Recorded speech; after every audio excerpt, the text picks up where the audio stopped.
Hey guys, this is your girl, Lady Lydia, and I am coming to you with this chocolate Maria cookie cake. So, without further ado, let's get into it. So, we're going to start with about 2 and 1/4 cups of milk. We're going to add that to a bowl. We're going to include about 2 to 3 teaspoons of instant coffee. After you mix that together, then we will go ahead and set that aside because now we're going to get started with our cookies. These cookies are Maria cookies. Now I got mine from Little's or Little's, if you depending on how you say it. Um, and it comes in about a package of four, and I use all four packages. So I broke mine into about thirds, and sometimes some people have layered them into a spring form pan, and it comes out either way. I think it looks very pretty. But this is the way I wanted to do mine, and layering it can be a little time consuming. So, but it's not too bad. I mean, it's kind of like making banana pudding. So anyway, now we're going to go ahead and get started with our chocolate chips. Now I'm using about 3 packages. Each package was about 12 ounces, so roughly about 36 ounces of chocolate chips. I kind of blended mine together with 2 types of chocolate. I had a bag of milk chocolate and then dark chocolate. So now I popped my milk with the coffee mixture in the microwave. And I warmed it for a couple of minutes to get it a little warm.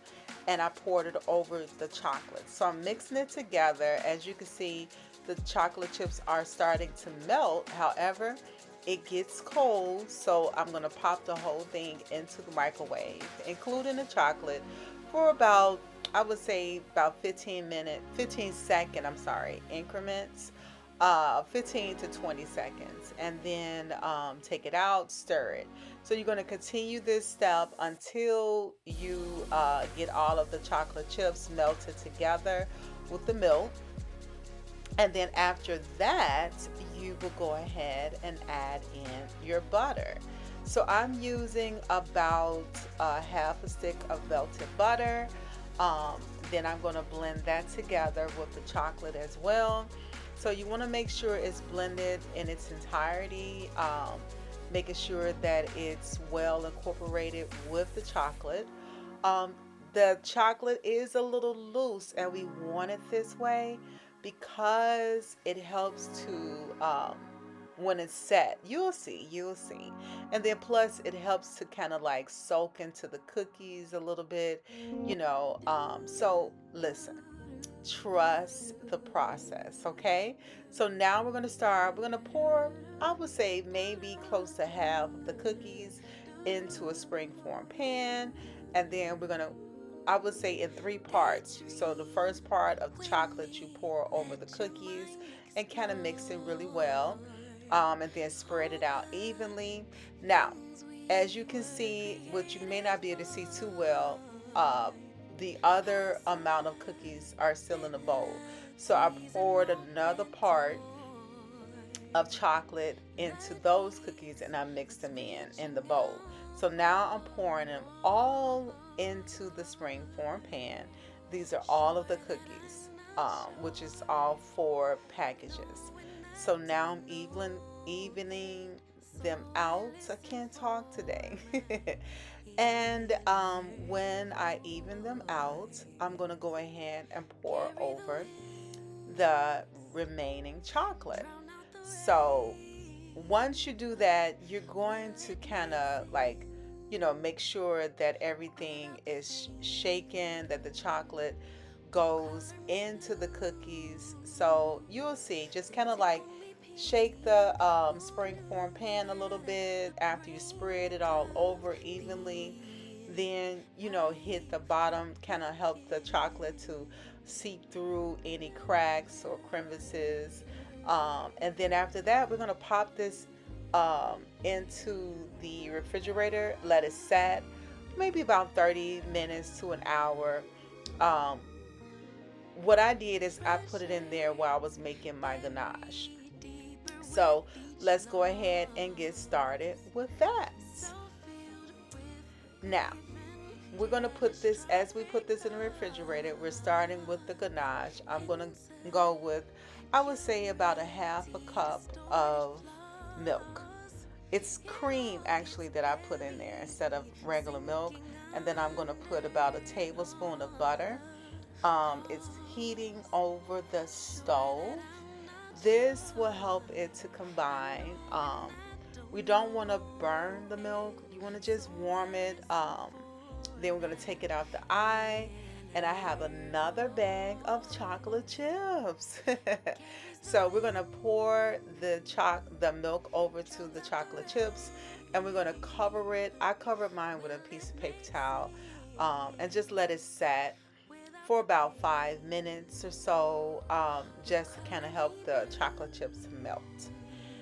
Now, this process, it totally depends on how thick you want your ganache to be. Um, I wanted mine to be a little bit thinner, as I'm spreading it over, but not too thin where it's seeping down through the cookies. So, but I didn't want it too thick, if that makes any sense. So I added in milk, a couple of times. So I popped in maybe like a half a cup, a fourth of a cup, just kind of like until I got the right consistency of the ganache that I wanted it to be. Now, again, I popped it in the microwave. As you can see, there's a little bit of steam. So I'm not using cold milk here because I wanted to kind of melt, as well. So now, it all depends on what you're trying to do, but I start out with a half of a cup of milk, because it's better to start off with less than more, so that way you can kind of control what you're doing and how you want it to be. So again, this is also heavy cream. This is not just regular milk, and just blended it in together. Now, after I get it to the right consistency that I want it, I'm going to go ahead and spread it over the. I'm going to take out the chocolate cake that I made, and I'm going to spread it over the top and make it evenly. And then I'm going to, why not, toast some pecans. So, as you can see, I'm spreading this over. Now, I had whole pecans, so I chopped them up a bit, did a little rough chop in my food processor, and then I spread it over in the pan so that I can, you know, toast it for just a couple of minutes. And then I sprinkled it on top of the cookie uh, cake, and then I put this in the refrigerator for about an hour or two. To be honest, mine's actually set overnight because I had made it the night before, and so I had to work. So when I get off work, I was able to show you guys. But of course, being this is YouTube, you guys are going to see this right away. So without further ado, we're going to go ahead and go into our next step.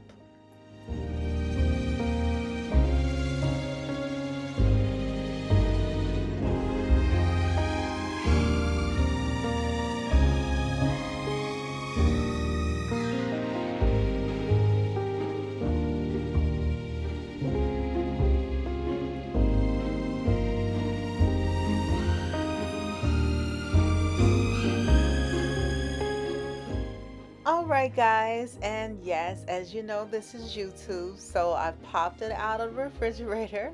It is now ready to take it out of the pan. Now, I was struggling a little bit. Yes, I was, but I wanted to make sure that it came out. Other than me kind of like, using a knife a little bit to make sure it loosened up. And this is why I encourage you to use a spring form pan if you have it.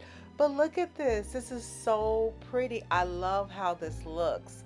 I love the layers and the cookie layers and how the chocolate is. Now, you can also, if you want, spread chocolate around the sides of it. I didn't do it.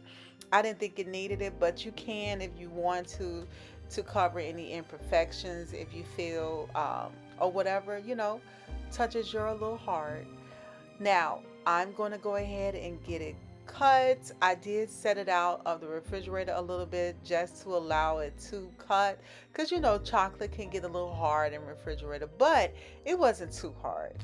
Now, listen, guys, look at this cake. And my son, he ate this entire thing, and I had to kind of like hide it a little bit. But look at this. It is so gorgeous, and I love the inconsistencies of how the cookies look.